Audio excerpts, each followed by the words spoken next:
기쁨, 기적의 알파와 오메가.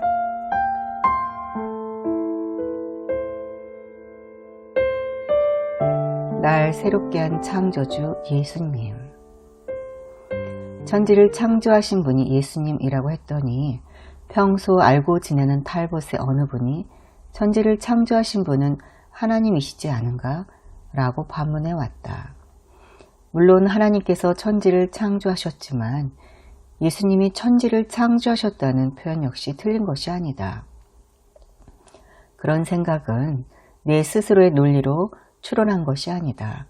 우리들이 잘 발견할 수 있도록 하나님께서 요한복음 1장 1에서 3절의 그 내용을 떡하니 친절하게 기록해 놓으셨다.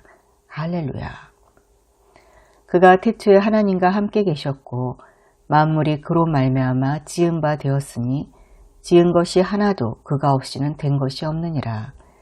요한복음 1장 2절에서 3절. 예수님이 천지를 창조하실 때 하나님과 함께 일하셨다는 사실을 의외로 많은 크리스천들이 잊어버리고 사는 것을 종종 본다.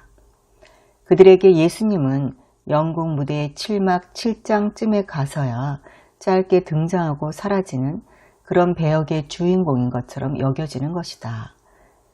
그러나 예수님은 이 세상 무대의 1막 1장부터 장엄하게 등장하는 위대한 주인공이시다.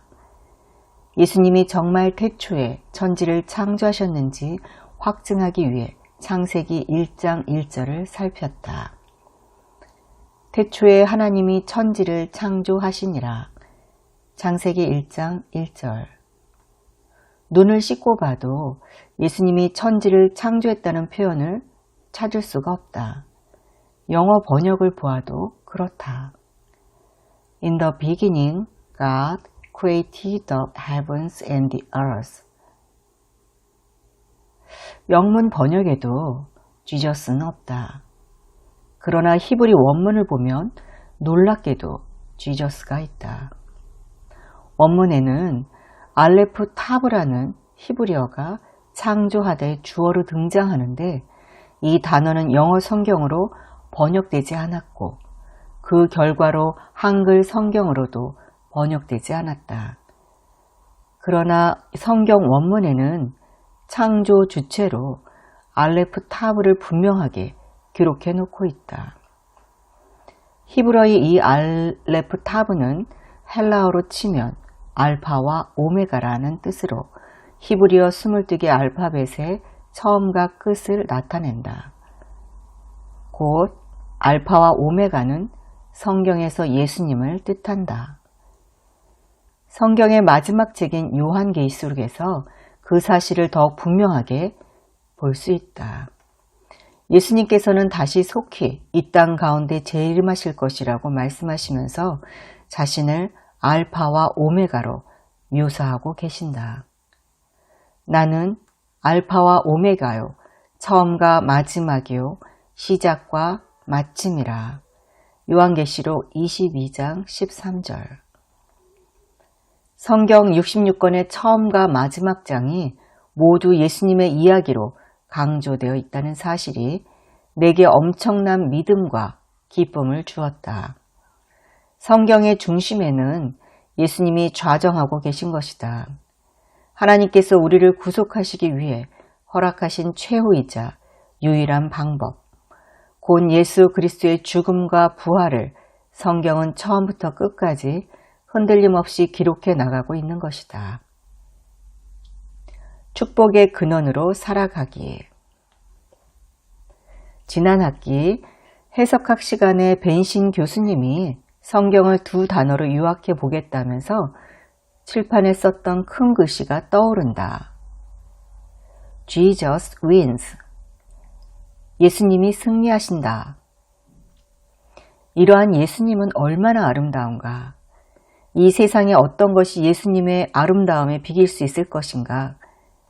교정은 찬바람 불어대고 낙엽은 땅바닥을 뒹구는데도 교정을 걸어가는 나의 발걸음은 사슴처럼 뛰고 영혼은 숲의 새와 같이 흥얼거린다. 내 영혼을 가득 채운 이 기쁨의 이유가 예수라는 사실이 너무나 내 영혼을 안전하게 만든다. 그 이름은 불변하는 진리이기 때문이다. 예수 이름이 내 영혼을 충만하게 만드는 것을 보면 진리가 너희를 자유케 하리라. 요한복음 8장 23절 말씀이 역시 사실인 것이다. 영성 수업을 마치고 나오는데 알고 지내는 한 분이 나무 아래 벤치에 앉아 점심을 드시고 계셨다. 성령께서 내 발걸음을 그쪽으로 이끄시는 힘을 느껴 그분이 계신 곳으로 가서 인사를 드렸다. 그런데 인사를 안 받으신다. 혹시 내가 인사하는 것을 못 들으셨나 해서 다시 인사를 드렸는데 이제는 나의 얼굴을 보고서도 무시하는 것이 아닌가? 순간 지지난 학기 때 한 사건이 떠올랐다. 그분과 같은 수업을 들었는데 큰 프로젝트 숙제가 있었다. 나 역시 그 프로젝트를 준비하느라 자료를 하나하나 모아보고 있었는데 그분이 내게 다가와서 자료를 공유하자고 하셨다. 나는 흔쾌히 응했고 내가 가지고 있는 자료들을 모이는 대로 그분께 메일로 드렸다. 그런데 불행하게도 그분은 내가 자료를 다 주지 않고 숨기는 게 있다고 계속 의심을 하셨다. 그 의심은 끝내 학기가 끝날 때까지 해소되지 않았다. 다 주었다고 아무리 이야기를 해도 소용이 없었다. 그 의심이 미움으로 변한 것일까? 오랜만에 만나 반가워 다가갔는데 그 외면이 차갑다. 할 수 없이 뒤돌아서는데 내 영혼이 더욱 기쁨으로 가득 채워지는 것을 발견했다. 나는 예수님께 물었다. 예수님, 이렇게 애매하게 미움을 받았는데 어떻게 제 마음에 기쁨이 넘칠 수 있는 거죠? 그날 저녁에 집에 돌아 묵상을 하는데 나를 교육하시는 성령님께서 성경을 통해 그 이유를 밝혀주셨다. 그 이유는 예수님을 모심으로 인해 내가 축복의 근원이 되었기 때문이다. 나뿐만이 아니다. 예수님을 구주로 모신 그리스도인들이라면 누구든지 축복의 근원으로 살아갈 권리를 가지고 있는 것이다. 예수님을 통해 맺은 새 언약 때문이다.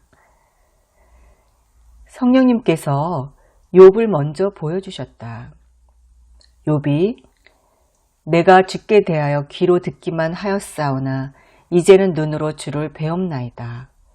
욥기 42장 5절 라고 하나님께 나아갔을 때 놀라운 일이 벌어졌다.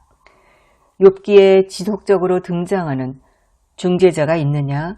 라는 질문을 통해 이때 욥이 귀가 아닌 눈으로 본 것은 하나님과 인간의 중재자가 되신 예수님이었을 것이라는 깨달음이 들었다.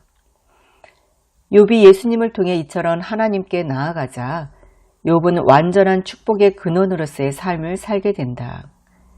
욥이 환난 가운데 있을 때 찾아와 그의 믿음을 흔들었던 세 명의 친구, 즉 엘리바스, 경험, 빌닷, 전통, 소발, 장점은 하나님의 명령에 따라 욥에게 가서 번제를 드렸고 세 명의 친구는 오직 욥의 기도를 통해 하나님께 받아들여졌다.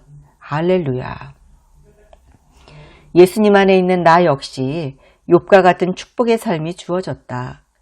나를 비웃고 비난하고 미워하는 엘리바스, 빌닷, 소발과 같은 사람들이 내게 있을지라도 나는 영향받지 않는다. 오히려 축복의 근원인 내 기도를 통해 그들의 삶에도 축복이 흘러갈 것이다. 여기서 중요한 것은 내가 축복의 근원이 된 것은 내 자랑 때문이 아니라 예수님의 완전한 의를 내가 입었기 때문이다. 욥이 친구들을 위해 기도할 때 여호와께서 욥의 곤경을 돌이키시고 여호와께서 욥에게 이전 모든 소유보다 갑절이나 주시고 140년을 더 살며 손자 4대를 보는 축복을 누린 것이다. 다음으로 아브라함을 보여주셨다. 하나님의 은혜로 축복의 언약 가운데 살아가게 된 아브라함은 99세의 후손을 주겠다는 하나님의 약속을 믿는다. 그것이 하나님께 의로 여겨져 아브라함이라는 이름으로 계명하게 되고 하나님은 하늘을 우러러 뭇배를 셀 수 있나 보라 내 자손이 이와 같으리라고 하시며 축복의 언약을 재확인하신다. 사실 그 이전에 등장하는 사건, 즉 아브라함이 멜기세덱으로부터 축복을 받는 장면 역시 중요하다. 멜기세덱은 예수님을 상징하기 때문이다. 아브라함 역시 하나님으로부터 누리게 된 축복의 중심에 예수님이 계신 것이다. 이러한 아브라함은 이후 네게부 땅으로 이주하는데 여기서 아브라함은 어처구니 없는 불신앙을 드러낸다. 그랄 왕 아비멜렉에게 자신의 아내를 누이라고 속이는 사건이 벌어진다. 누가 보아도 아브라함의 허물이다. 그러나 놀라운 일이 이어진다. 하나님께서 그 사태의 책임자인 아브라함을 책망하지 않으시고 오히려 아비멜렉의 꿈에 나타난 아비멜렉을 경고하시는 것이 아닌가. 이제 그 사람의 아내를 돌려보내라. 그는 선지자라. 그가 너를 위하여 기도하리니 내가 살려니와 내가 돌려보내지 아니하면 너와 내게 속한 자가 다 반드시 죽을 줄 알지니라. 창세기 20장 7절. 혼쭐이 난 아비멜렉 왕은 사라를 돌려보내는 것은 물론 양과 소도 주고 아브라함이 원하는 대로 땅을 정해 거주하라고 호의를 베푼다. 더 나아가 아브라함이 기도하자 아비멜렉의 가문에 내려졌던 저주가 풀린다. 불신앙과 허물을 저질렀던 아브라함일지라도 그가 기도하자 아비멜렉의 축복이 흘러간 것이다. 믿는 자는 모두 아브라함의 후예. 아브라함에게 주어진 이 같은 절대적 축복의 근원은 아브라함만의 것이 아니다. 동시에 나의 것이다. 예수님을 믿음으로 모신 나 역시 아브라함과 똑같은 절대적인 축복의 근원이 되었다. 내가 그리스도의 소유가 되었기 때문이다. 이것이 교회의 정체성이기도 하다. 너희가 그리스도의 것이면 곧 아브라함의 자손이요 약속대로 유업을 이을 자니라. 갈라디아서 3장 29절. 교정에서 만난 그분이 나를 미워하는 마음이 느껴졌으나 내 영혼이 요동하지 않고 더욱 기쁨으로 가득 찬 것은 내가 그리스도의 것이 되었기에 아브라함의 자손이요 아브라함처럼 나의 기도와 나의 축복을 통해 하나님의 축복이 흘러가는 놀라운 권세가 내게 주어졌기 때문이다. 할렐루야. 그분이 나를 미워했으나 나는 내가 받은 축복의 권리를 동원해 전심으로 그분을 축복했다. 마음으로 기도했고 입술을 열어 예수님이 베푸신 축복과 은혜가 아무개 목사님에게 넘치도록 흘러가기를 축복합니다. 라고 선포했다. 가슴 터질 것 같은 예수님 이야기. 그런 일이 있은 뒤 며칠이 지나 우리 가족은 어느 순모임에 초청을 받아 가게 되었다. 추수감사절기를 맞기도 했고 2학기 마지막 순모임이기도 해서 뜻깊은 자리라고 했다. 우리를 초청한 집사님 내외는 예수님을 섬기는 마음과 헌신이 얼마나 아름다운지 모른다. 평소 그 아름다움을 마음에 담고 있었는데 그 귀한 자리에 초대를 해주셔서 너무나 감사했다. 우리 교회에는 이처럼 예수님을 닮은 분들이 참으로 많은데 이를 허락하신 하나님께 감사와 영광을 돌린다. 그 댁에 들어가는데 문 앞에 표대가 서 있고 써있는 글자가 눈에 확 들어왔다. 네스트, 보금자리, 안식, 피난처. 이날 아침 가나 혼인잔치에서 예수님께서 보여주신 첫 번째 기적, 즉 물을 포도주로 만드는 기적을 묵상했는데 가나의 헬라어 뜻이 네스트이기에 표대를 보고 무척 놀랐다. 하나님의 손길이 느껴졌다. 순원들이 각자 준비해온 음식으로 식사를 했고 찬양을 올려드렸고 한 해 동안 각자에게 베풀어 주신 하나님의 은혜를 세워가며 감사하는 시간을 가졌다. 그리고 마지막으로 내 순서가 되었다. 당초 이 모임에 참석해 식사만 하면 된다고 하셨는데 와보니 내게 간증이나 메시지를 부탁하시는 게 아닌가. 예전 같으면 망설였을진데 집사님의 그 부탁이 이제는 나를 더욱 기쁘게 했다. 예수님 때문이다. 집사님 참 감사합니다. 예수님을 이야기할 수 있는 자리라면 저는 얼마든지 말할 준비가 되어 있습니다. 기회를 주셔서 감사합니다. 그렇게 돌아온 내 순서에서 하나님께서는 요한복음 2장 가나의 혼인잔치에 나타난 예수님의 말씀으로 성도들을 격려하기 원하시는 것을 느꼈다. 자연을 창조하신 예수님께서 물을 단번에 포도주로 바꾸십니다. 자연 법칙을 보면 시간이 걸리고 불가능한 일도 예수님이 원하시면 자연 법칙을 역행해 그분의 능력을 보여주십니다. 요한복음 5장에서도 그런 일이 벌어집니다. 예수님께서 파도가 치는 바다 한가운데에 있는 배에 타시자마자 그 배는 목적지에 도달합니다. 세상은 연일 어려운 환경으로 가득 차 있는 듯 보입니다. 하나님의 축복을 누리기 위해 너무나도 풀어야 할 숙제가 많은 것 같고 해결하고 습득하고 조정해야 할 많은 방법론들이 우리의 관심을 끌고 있습니다. 그러나 축복의 근원은 예수 그리스도이십니다. 예수님을 바라보십시오. 예수님을 인생의 배 모셔드리십시오. 그리하면 나의 노력과 상관없이 예수님은 우리를 그분의 가장 선하신 목적지로 우리를 도달하게 하실 것입니다. 세상이 다 무너지고 나라들이 다 무너져도 예수 그리스도만을 바라보는 자는 결코 무너지지 않을 것입니다. 예수님을 이야기하면 가슴이 터져 나갈 것 같다. 너무나 아름다우신 이름, 예수 그리스도.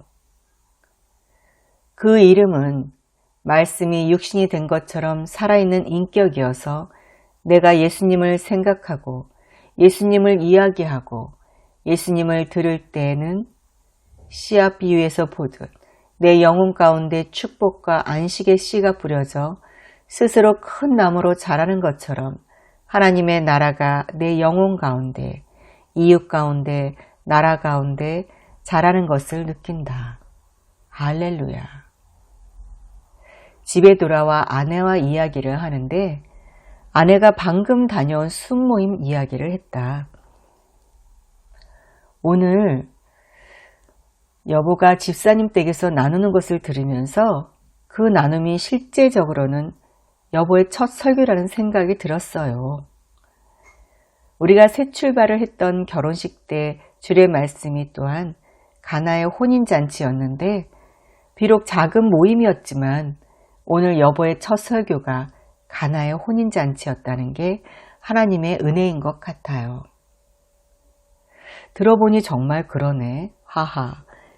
엠마오로 내려가는 두 제자들이 예수님을 이야기하면서 마음이 뜨거워졌던 것처럼 오늘 예수님을 이야기하면서 내 마음이 뜨거워졌고 예수님의 은혜를 이야기할 때 예수님께서 내 눈을 가리고 있던 베일을 벗겨주시는 것을 느껴 평생 예수님의 은혜를 열방 가운데 전하면서 살고 싶어.